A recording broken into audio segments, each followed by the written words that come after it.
Hello everybody and welcome back for another LEGO build. It is round 2 of the Lord of the Rings Brickheadz series. Today we'll be building Frodo and Gollum.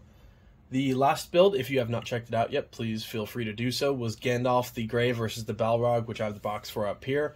That Balrog's going to be pretty hard to beat, especially given my love of that fight and that scene. And full disclosure, like I said in the last video, I'm not a huge Frodo and Gollum fan. I know that might get me murdered in the Lord of the Rings community, but just they're not my favorite characters. It is what it is. I'm a big Aragorn guy, which isn't exactly creative, but it is what it is. So we will be building Frodo and Gollum today.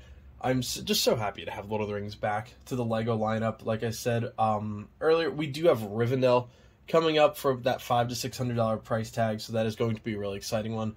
Fingers crossed, just like every single other Lord of the Rings and LEGO fan in the world, we need a giant, just huge Ultimate Collector Series version of Minas Tirith. That would be awesome. Or maybe even a bigger one of Helm's Deep. The one that came out before, it was a decent set, but good luck finding that thing under about $400+ now. Especially just given the minifigures and stuff inside of it. Lord of the Rings is a little bit tougher to try and collect, especially nowadays. Most of those minifigures are extremely expensive. I believe I was looking at King Theoden on his horse the other day, and he was about $75, I believe, at a local LEGO shop. So, you know, not the worst for a minifigure and a horse in the world, but they are all a bit pricey, so it is what it is at this point. And I'm just happy to have at least something. I was given some thought to this, that they should really, hopefully if sales are going well, do more LEGO Brickheadz series for Lord of the Rings. And obviously the main choice, you need a Legolas and a Gimli. That is easily the choice, and I can't believe that they didn't go ahead and either switch one of these out, maybe the Aragorn and the Arwen. That is a great set, and I'm saving that for the last for a reason. But instead of Arwen and Aragorn, I think you definitely could have done the Aragorn, Gimli, and Legolas, maybe done a 3-pack instead. I do also believe, just like they did with a lot of the Hogwarts professors recently, that they will have a 4-pack of all of the Hobbits. Merry, Pippin, Frodo, and Sam. I do think that will be a set going forward that they really should be designing if they haven't already. That would be an absolute great seller, and it would go perfect with pretty much all of these. But yeah, Gimli and Legolas are definitely the two Brickheadz that we're going to need to more or less complete at least a good amount of these Brickheadz for Lord of the Rings going forward. I think that would be their best choice. Thank you again so much to all of you who have been tuning in to all of my videos, gaming, LEGO, or otherwise. My last video, the Gandalf versus Balrog video, did fantastic. I believe we're up to, between the short and that, quite a few thousand views already, so that's awesome. It's a lot of fun, and I definitely enjoy building Legos, so always nice to see some feedback and get everyone's responses and everything for it. It just makes it worthwhile. So without further ado, let's get started, everybody.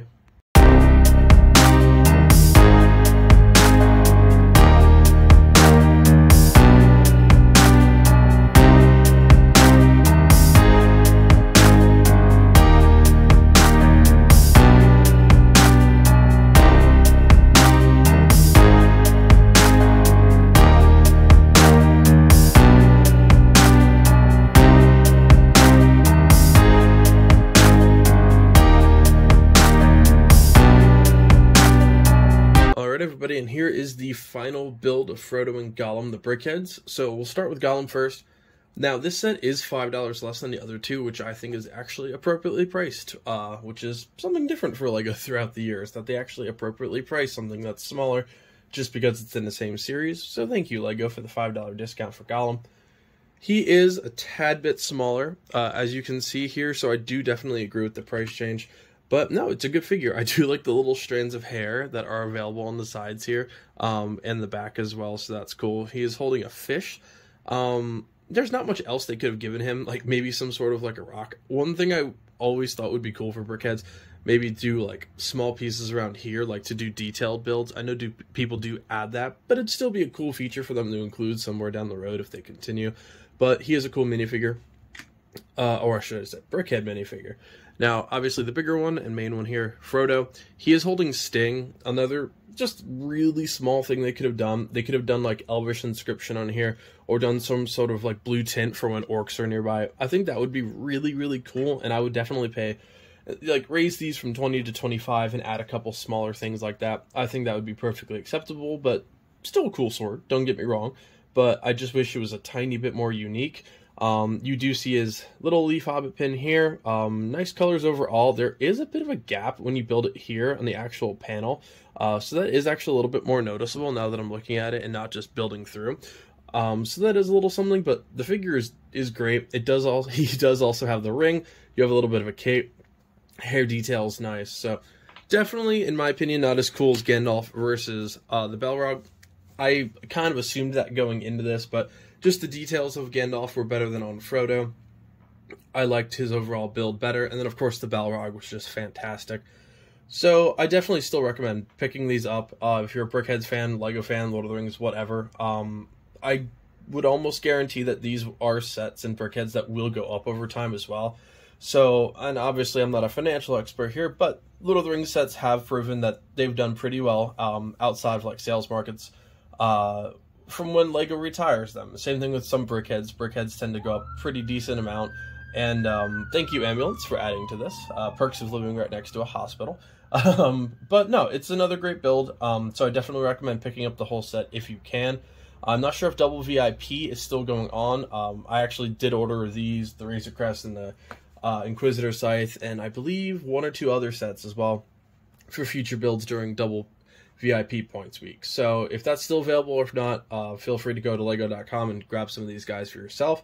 And just a quick sale I wanted to let you guys know of. I was just browsing Best Buy's website this morning, and I noticed I had like gift certificate available, and I just scrolled through Star Wars Legos, and they have the Mandalorian N1 Starfighter currently. I believe it was $47.99 instead of $60, so pretty decent price. So if you guys still need that set or are looking to pick it up, definitely check out their website and see if it's still available or for sale around you.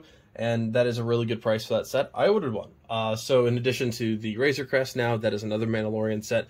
I'm going to try and do a little Mandalorian build series once the new season comes out in March.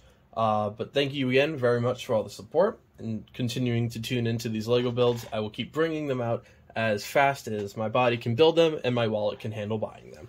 So happy building, folks, and I'll see you next time.